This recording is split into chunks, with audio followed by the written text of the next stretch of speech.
ભરૂચના દહેજ ખાતે નર્મદા પરિક્રમા વાસીઓ માટે ગંભીર પરિસ્થિતિ સર્જાઈ હતી।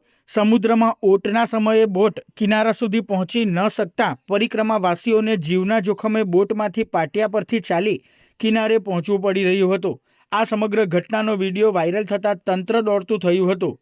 વિડીયો વાયરલ થયા બાદ તાલુકા મામલતદાર અને પોલીસ અધિકારીઓએ સ્થળ પર જઈ પરિસ્થિતિની તપાસ કરી હતી। તંત્ર દ્વારા તાત્કાલિક પગલાં રૂપે રોરો ફેરીની જેટી પર પરિક્રમાવાસીઓની બોટ લંગારવાની વ્યવસ્થા શરૂ કરવામાં આવી છે, જેના કારણે જોખમમાં આંશિક ઘટાડો થયો હોવાનું કહેવાય છે। જો કે જેટી પર રેલિંગવાળો સુરક્ષિત રેમ્પ ન હોવાના કારણે હજુ પણ પરિક્રમાવાસીઓને બોટમાંથી પાટિયા પર ચાલીને કિનારે ઉતરવું પડી રહ્યું છે, જે જોખમભર્યું સાબિત થઈ શકે છે। આ સમગ્ર ઘટનાને લઈ હજુ સુધી તંત્ર તરફથી કોઈ સત્તાવાર નિવેદન આપવામાં આવ્યું નથી। સ્થાનિક લોકો અને પરિક્રમાવાસીઓ દ્વારા વહેલી તકે કાયમી અને સુરક્ષિત વ્યવસ્થા કરવામાં આવે તેવી માંગ ઉઠી રહી છે।